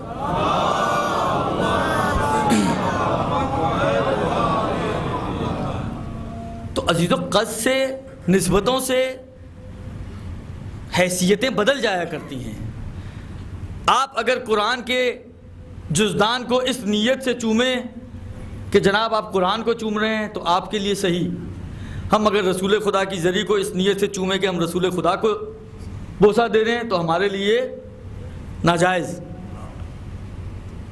اور نقل کیا گیا کہ پھر اس سال کے بعد سے جب تک یہ رہا، اس نے اس پابندی کو ہٹا دیا تھا۔ بات ہی اتنی ٹھوس تھی، دلیل ہی اتنی قانے کنندہ تھی، اس کے پاس اس کا کوئی جواب ہی نہیں تھا، لہذا اس نے کہا کہ ٹھیک ہے بھیا، تم لوگ بھی جا کے چومو۔ تو عزیزوں، کہنے کا مقصد یہ ہے کہ یہ نسبتیں ہیں کہ جن کی وجہ سے چیزوں کی اہمیت بنتی ہے، ورنہ ہمیں بھی معلوم ہے کہ کپڑے کی، لکڑی کی، ڈنڈی کی، گھوڑے کی، ان چیزوں کی کیا اہمیت ہے۔ جب یہ ایک مقدس ہستیوں کے ساتھ نسبتیں پاتے ہیں تو انہی مقدس ہستیوں کی وجہ سے ان کی اہمیت بنتی ہے۔ لہذا ہمیں حق نہیں ہے کہ ہم کسی بھی شاعر خدا کی توہین کریں، بلکہ قرآن کے حساب سے تو احترام کرنا چاہیے۔ وَمَن يُعَظِّمْ، جو ان کی تعظیم کرتا ہے۔ قرآن کا تقاضا آپ سے یہ ہے کہ شعائر الہی کی تعظیم ہونی چاہیے۔ حالا اگر کوئی تعظیم نہیں کرنا چاہتا تو کم سے کم توہین تو نہ کریں ہم ان مقدسات کی، کہ یہ کیا ہے، یہ خالی ڈنڈا، یہ خالی کپڑا، یہ خالی یہ باتیں اچھی نہیں ہیں۔ بس عزیزو، آج کی آپ کی زحمت ختم کر رہا ہوں۔ یہ تعظیم اہل بیت ہے، یہ مجلسیں، یہ ماتم، یہ جلوس، یہ سینہ زنی، یہ گریہ، یہ سب کی سب وہ چیزیں ہیں کہ جو تعظیم اہل بیت رسول ہیں۔ اور جو اہل بیت رسول کا احترام کرتا ہے وہ قطعاً شاعر الہی کا احترام کر رہا ہے، اور اس کی یہ احترام اس کے دل کے تقوی کی علامت ہے۔ اگر اس آیت کو ہم الٹا کر دیں، کیونکہ نتیجے اسی طرح نکلتے ہیں، اگر اس آیت کو ہم الٹا کر دیں تو اس کا مطلب یہ کہ اگر کوئی احترام نہیں کرتا تو اس کا دل متقی نہیں ہے، اس کے دل میں تقوی، چاہے ظاہر میں آپ کو تقوی نظر آئے ظاہر بین نہ بنے. ظاہر بین نہیں ہونا چاہیے مومن کو. چاہے ظاہر میں آپ کو تقوی نظر آئے، لیکن اگر یہ شعائر الہی کا احترام نہیں کرتا تو بالنص آئے قرآنی، میں قرآن کہہ رہا ہوں، اگر کسی کو اس پہ بھی اعتراض ہو تو پھر میری کوئی ذمہ داری نہیں ہے. بالنص آئے قرآنی اس کا مطلب یہ ہے کہ وہ متقی نہیں ہے، اس کا دل متقی نہیں ہے، دل کے اندر تقوی کی جڑیں نہیں پہنچی ہیں. بس عزیزو، یہ ہماری مجلسیں، یہ احترام ہیں اہل بیت کا. ہم یہاں صرف اہل بیت کی محبت ہی میں تو جمع ہوتے ہیں، اور کس لیے جمع ہوتے ہیں؟ انسان اپنا اتنا وقت لگاتا ہے، آپ اپنا 2 گھنٹے 2.5 گھنٹے، کوئی کہاں سے آ رہا ہے کوئی کہاں سے آ رہا ہے، پھر مجلس کبھی لمبی ہو گئی کبھی چھوٹی ہو گئی. اب وقت کافی ہو گیا، میں صرف چند جملے مصائب کے پڑھ کے آپ کی زحمت تمام کر دوں گا. انشاءاللہ کوشش کروں گا کہ کل سے بیلنس کر سکوں. کون سی چیز ہے جو ہمیں اپنے گھروں سے نکال دیتی ہے؟ ویسے اگر آپ کو کام کہا جائے تو ایک ہی ہمارا نعرہ ہے، وقت نہیں نکلتا، ٹائم نہیں ہے ہمارے پاس، وقت نہیں ہے ہمارے پاس. زندگی واقعی اتنی مصروف ہو چکی ہے. لیکن یہ محبت ہی تو ہے ہمارے دلوں میں اہل بیت کی، کہ جو ان افراد کو بھی جن کے پاس ٹائم نہیں ہوتا فرش عزا پہ اٹھا لاتی ہے. صرف محبت اہل بیت. اور کتنی شدید محبت ہوگی مومنین کی اہل بیت سے، اور خدا مزید اس کے اندر شدت عطا کرے. کتنی شدید محبت ہوگی. دیکھیے، انسان کسی کے لیے آنسو بغیر محبت کے نہیں نکالتا. میرا 10 گھر کا دور کا پڑوسی مر جائے، آپ کا کیا خیال ہے؟ میں دھاڑے مار مار کے رہوں گا؟ مجھے تو پتہ بھی نہیں چلے گا وہ مر گیا. 2 دن بعد پتہ چلے گا کہ یار اس کا انتقال ہو گیا. اور اگر پتہ چل بھی جائے، آپ جنازے میں شریک ہو بھی جائیں، آپ کا کیا خیال ہے کتنی آپ کی کیفیت؟ اگر آپ کا کوئی تعلق نہ ہو اس سے، صرف آپ اس لیے جا رہے ہیں کہ چلیں ایک پڑوسی تھا، پڑوسیوں کا حق ہوتا ہے، چلو میں اس کے جنازے میں شریک ہو جاؤں، آپ چلے گئے، آپ کی نفسانی کیفیت کیا ہوگی؟ آپ دھاڑے مار کے روئیں گے، آپ اپنے آپ کو پیٹیں گے، ماتم کریں گے، سر پیٹیں گے، چہرے پہ ہاتھ ماریں گے. کبھی بھی نہیں یہ ہوتا. کیوں؟ اس لیے کہ آپ کو کوئی انسیت ہی نہیں ہے اس سے، کوئی لگاؤ ہی نہیں ہے اس سے، کوئی محبت ہی نہیں ہے اس سے. لیکن ہاں، اگر کسی کی ماں مر جائے اور وہ بچہ واقعاً اپنی ماں سے شدید محبت کرتا ہو، آپ نے دیکھا ہوگا نا ایسے بچوں کو. بچے بھی مختلف ہوتے ہیں. بعض بچے آپ کو نظر آئیں گے ماں کا جنازہ پڑا ہوا ہے، بے ہوش ہو گئے، حال سے بے حال ہو گئے. اور بعض نارمل ہوتے ہیں، ان کے دل میں وہ تڑپ نہیں ہوتی، وہ محبت نہیں ہوتی، لیکن اس کے دل میں بہت محبت ہے اپنی ماں کی. اسی طریقے سے اگر ماں کے سامنے اس کے جوان لال کا لاشا پڑا ہوا ہو، آپ اس ماں کو روک پائیں گے؟ آپ اس کو کسی طرح کہہ سکتے ہیں کہ نہ رو؟ اصلاً مائیں اپنے جوان بیٹوں کے لاشے پر کئی دن شوق سے نہیں نکلتی. ایسی خواتین بھی ہوتی ہیں کوما میں چلی جاتی ہیں. میں پرسنلی اپنے خاندان میں ایسی خاتون کو جانتا ہوں کہ جس کے جوان بیٹے کا انتقال ہوا، وہ مر گئی لیکن مرنے تک صحت یاب نہیں، ایسی بیمار پڑی کہ اسی کے غم میں مر گئی. کیوں؟ اس لیے کہ ہمیں محبت ہے. محبت اہل بیت. ہماری ماؤں نے ہمیں اپنی ماؤں کا شکر گزار ہونا چاہیے. عزیزو یقین مانیں، ہمیں اپنی ماؤں کا شکر گزار ہونا چاہیے کہ ہماری ماؤں نے اس محبت اہل بیت کو ہماری رگوں میں خون کی طرح ڈالا ہے، خون کے ساتھ ہماری رگوں میں ڈالا ہے. انگلیاں پکڑ کے جو لے کر جاتی رہی ہیں ہماری مائیں، یہ اسی کا نتیجہ جو آج ہم اتنی محبت رکھتے ہیں اہل بیت سے. کل میں عرض کروں گا آپ کی خدمت میں کہ یہ محبت اہل بیت اپنی اولاد کو کیسے سکھائیں. ایک روایت ہے، وہ کل عرض کروں گا آپ کی خدمت میں. مشکل ہے نا، آج کا مرحلہ بڑا مشکل ہے. یہ کیسے سکھائی جائے کل بات آئے گی. تو ماں اگر اپنے سامنے جوان بیٹے کا ایک نارمل لاشا، ہارٹ اٹیک ہو گیا، لاشا پڑا ہوا ہے، بے حال ہو جاتی ہے، چیخیں مارتی ہے، گریبان چاک کرتی ہے، اپنے آپ کو نوچتی ہے، پیٹتی ہے. اب آپ ذرا سوچئے کہ اکبر کی ماں کا کیا حال ہوگا کربلا کے میدان میں، جس کے سامنے کوئی نارمل لاشا نہیں پڑا ہوا. جب 11 محرم کو یہ پہنچی ہوں گی بیبیاں، اور بیبیوں نے اپنے آپ کو اپنے لاشوں کے اوپر گرایا ہے، جب ام لیلہ اکبر کے لاشے پہ پہنچی ہوگی، تو آپ ذرا صرف تصور کریں کہ یہ وہ لاشا ہے جس کے کلیجے پہ برچی ہے، جس کا گلا کٹا ہوا ہے، جسم زخموں سے چور ہے اور اس لاشے کے اوپر ایک ماں کھڑی رو رہی ہے۔ قاسم کی ماں جب قاسم کے لاشے پہ ام فروہ آئی ہوگی تو اس ام فروہ کے دل کی کیا کیفیت ہوگی جب وہ اپنے بیٹے کے لاشے کو دیکھ رہی ہوگی جس لاشے کے اوپر جگہ جگہ گھوڑوں کی ٹاپوں کے نشان ہوں گے، یا بعض علماء کے مطابق یا بعض مقاتل کے مطابق یہ لاشا ٹکڑوں میں تبدیل ہو چکا ہوگا۔ کیا کیفیت ہوگی قاسم کی ماں کی؟ کتنا دل مضطرب ہوگا، کلیجہ نہ پھٹ جائے، کتنے تعجب کی بات ہے۔ اور جب ام رباب اصغر کے لاشے پر آئی ہوں گی، ارباب 6 مہینے کا بچہ، جب ام رباب کی اصغر کے لاشے پہ نگاہ پڑی ہوگی، آپ کو معلوم ہے نا کہ اصغر کو خیمے کے پیچھے جب حسین نے دفن کیا ہے تو فوج اشقیہ نے اصغر کو نکالا کیسے ہے؟ نیزوں کو گاڑ گاڑ کر ڈھونڈا جا رہا تھا کہ اصغر کہاں ہے۔ ایک مرتبہ پشتے خیمہ پہ جا کے ایک شقی نے جو نیزہ گاڑا اور جب نیزہ نکالا تو اصغر کا لاشا اس نیزے کے ساتھ آ گیا۔ تو جب سر کٹا ہوگا اور لاشا زمین کربلا پر چھوڑ دیا گیا اور جب 11 محرم کو ام رباب نے اس لاشے کو دیکھا ہوگا تو اصغر کے جسم کے اوپر اس نیزے کا نشان دیکھ کر لیلا رباب کے کلیجے کا کیا عالم ہوا ہوگا۔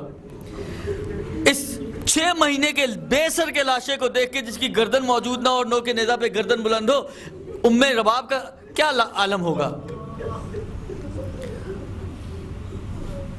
البتہ ایک ماں ہے، ارباب عجیب واقعاً بس 2 جملے اور، ایک عجیب ماں ہے، واقعاً کربلا کی مائیں ہی عجیب تھیں، یہ ماں بہت ہی عجیب ہے۔ اس کے 2 بچے پڑے ہوئے ہیں، بے سر کے لاشے اس کے پڑے ہوئے ہیں، مگر ماں کو اپنے بچوں کی پرواہ نہیں ہے۔ ماں کو پرواہ ہے تو اپنے بھائی کی پرواہ ہے۔ یہ ماں اپنے بچوں کے لاشے پہ نظر نہیں آ رہی، یہ ماں اگر نظر آ رہی ہے تو اپنے بھائی کے لاشے پہ نظر آ رہی ہے۔ ارباب کربلا سے لے کر جب سے اون و محمد کو عبداللہ نے زینب کے حوالے کیا ہے، اس وقت سے لے کر کربلا واپسی تک، مدینے واپسی تک زینب اپنے بچوں پہ نہیں روئی۔ کیسی ماں ہے یہ، واقعاً کیسی ماں ہے یہ۔ مختلف مراحل ہیں، بھیجنے کا مرحلہ تو ابھی زندہ ہے، ابھی تو رونے کا وقت نہیں ہے، لیکن آمادہ کر رہی ہے۔ کیسے آمادہ کر رہی ہے، کس انداز سے آمادہ کی، وہ آپ سن چکے ہیں۔ اس کے بعد جب یہ بچے گئے ہیں اور بچوں کی یعنی پہلا مرحلہ جب ماں کے دل کو ہاتھ پڑا ہوگا، یہ وہ مرحلہ ہوگا جب ان بچوں کی آواز گونجی ہوگی کہ اے ماموں ہمارا آخری سلام قبول کیجئے۔ یہ پہلا موقع ہوگا جب زینب کے دل کو ہاتھ لگا ہوگا کہ ہائے میرے بچے، لیکن زینب نہیں روئی، زینب نہیں روئی۔ پھر جب یہ لاشیں مقتل سے خیموں میں آئے ہیں، اس وقت بھی زینب اپنے بچوں پہ نہیں روئی۔ جب 11 محرم کو یہ قافلہ چلا ہے، اس وقت بھی زینب اپنے بچوں پہ نہیں روئی۔ جب یہ راستے میں آپ کو معلوم ہے 9 کی نزا پہ سر ہیں، کوفے، شام، بازاروں، درباروں میں یہ سر سامنے ہے، زینب نہیں روئی اپنے بچوں پر۔ جب رہائی کا اعلان ہوا اور یزید نے ان کو رہا کیا اور زینب کی شرط پر ایک گھر میں عزاخانہ سجایا گیا اور تبرکات واپس آئے، ارباب جب سارے سر واپس آنا شروع ہوئے نا، ایک مرتبہ اکبر کا سر آیا، لیلا آگے بڑھی، آگے بڑھ کے اپنی آغوش میں اکبر کا سر لے لیا، بہت دنوں بعد بیٹا ملا ہے۔ ایک مرتبہ قاسم کا سر آیا، ام فروہ آگے بڑھی، آگے بڑھ کے اپنے لال کا سر لے لیا اپنی آغوش میں۔ اصغر کا سر آیا، ام رباب آگے بڑھی، آگے بڑھ کے اپنی آغوش میں لے لیا۔ عباس کا سر آیا، ام کلثوم آگے بڑھی، آگے بڑھ کے اپنے بھائی کا سر اپنی آغوش میں لے لیا۔ ارباب جب اون و محمد کا سر آیا نا تو کوئی ماں آگے نہیں بڑھی۔ ممکن ہے جو خواتین وہاں پہ جمع ہوئے یہ سوچ رہی ہوں شاید ان بچوں کی ماں ہی نہیں ہے، اور شاید جو آپ روایتیں سنتے ہیں مصائب کی، اس میں یہ جملہ بھی آپ سن چکے ہیں کہ کسی نے پوچھا تھا کہ ان بچوں کی ماں نہیں ہے، مگر اس وقت بھی نہیں روئی۔ ہاں جب حسین کا سر آیا ہے، ایک مرتبہ زینب آگے بڑھی ہے، میرے ماجائے کا سر مجھے دے دو، اپنے ماجائے کا سر اپنی آغوش میں لیا اور اس کا ماتم کیا۔ پھر یہ قافلہ واپس کربلا پہنچا، اس وقت بھی یہ ماں اپنے بچوں پہ نہیں روئی۔ بس آخری بات ہے ارباب، جب یہ قافلہ مدینے پہنچا ہے تو علماء نے یہ جملہ لکھا، مقاتل نے یہ جملہ لکھا کہ زینب عبداللہ کے گھر نہیں گئی، زینب حسین کے گھر گئی اور وہیں رہا کرتی تھی۔ میرا اپنا دل یہ کہتا ہے کہ شاید زینب اسی لیے اپنے گھر نہ گئی ہو کہ میں جب اپنے گھر جاؤں گی اور مجھے وہ کمرہ نظر آئے گا جو حجرہ میرے بچوں کا تھا اور میرے بچوں کا خالی بستر مجھے نظر آئے گا تو شاید ماں سے برداشت نہ ہو سکے۔ عبداللہ آیا کرتے تھے، بیٹھا کرتے تھے، سارا دن یہاں رہا کرتے تھے، رات کو واپس چلے جایا کرتے تھے۔ ایک مرتبہ، بس آخری روایت ہے، ایک مرتبہ عبداللہ آئے، بیٹھے، شام ہوئی، اب جانے کا وقت آ گیا مگر جا نہیں رہے۔ ایک مرتبہ سید سجاد نے سوال کیا کہ اے عبداللہ کہ کوئی کام ہے مجھ سے؟ کہا کہ مولا ایک عرض ہے آپ کی خدمت میں۔ کہا کہ کہو عبداللہ کیا بات ہے؟ کہا صرف عرض اتنی ہے کہ اپنی پھوپھی اماں کو یہ کہیے کہ ہمارے گھر بھی تشریف لے آئیں، اپنے گھر بھی آ جائیں۔ ایک مرتبہ سجاد زینب کی خدمت میں پہنچے، کہا کہ پھوپھی اماں عبداللہ نے گزارش یہ کی ہے کہ ان کے گھر بھی آپ آئیں۔ پھوپھی اماں نے منع کیا، سید سجاد نے اصرار کیا کیونکہ عبداللہ نے بہت خواہش کی تھی، سید سجاد نے اصرار کیا کہ نہیں آپ جائیں۔ علماء نے لکھا کہ ایک دن زینب پہنچ گئی اپنے گھر، جب گھر پہنچی تو عبداللہ موجود نہیں تھے۔ زینب اپنے گھر میں سیڑھیوں پہ بیٹھ گئی، زانوں پہ بیٹھ گئی اور وہاں بیٹھ کر اپنے بچوں کے حجرے کو دیکھتی جا رہی ہیں اور گریہ کرتی جا رہی ہیں۔ یہ ارباب بعض علماء کے مطابق یہ پہلا وہ موقع ہے کہ جب زینب نے اپنے بچوں کو یاد کر کے ان پہ آنسو بہائے ہیں اور زینب نے گریہ کیا ہے۔ ایک مرتبہ عبداللہ جب گھر میں داخل ہوئے، دیکھا کوئی خاتون، کوئی بڑھیا، کوئی ضعیفہ بیٹھی ہے۔ ایک مرتبہ آگے بڑھ کے پوچھتے ہیں کہ اے ضعیفہ تو کون ہے، یہاں کیوں بیٹھی ہے اور یہاں کیا کر رہی ہے؟ ایک مرتبہ زینب نے سر اٹھا کے کہا کہ اے عبداللہ میں تمہاری زوجہ زینب ہوں اور میں یہاں بیٹھی اپنے بچوں کا ماتم کر رہی ہوں۔ ارباب ذرا سوچئے زینب کی کیا کیفیت ہوگی کہ عبداللہ جو اس کا شوہر ہے وہ اپنی زوجہ کو نہیں پہچان سکا۔ بس ارباب ازا ایک مرتبہ، پہلی مرتبہ زینب نے اپنے بچوں کو یاد کیا، اپنے بچوں کے غم میں آنسو بہائے اور اپنے بچوں کی ماتمداری اور گریہ کیا۔ وَسَيَعْلَمُ الَّذِينَ ظَلَمُوا أَيَّ مُنقَلِبٍ يَنقَلِبُونَ إِنَّا لِلَّهِ وَإِنَّا إِلَيْهِ راجعون۔ پروردگارا تجھے محمد و آل محمد کا واسطہ ہمارے اس قلیل سے توسل کو اپنی بارگاہ میں قبول فرما، بحق محمد و آل محمد تمام مومن و مومنات کی دینی و دنیاوی جائز حاجات کو پورا فرما، بحق محمد و آل محمد ہم سب کو امام کے اعوان و انصار میں سے قرار دے، امام کے ظہور میں تعجیل فرما۔ ربنا تقبل منا انک انت السمیع الدعاء برحمتک یا ارحم الراحمین۔ ماتم حسین۔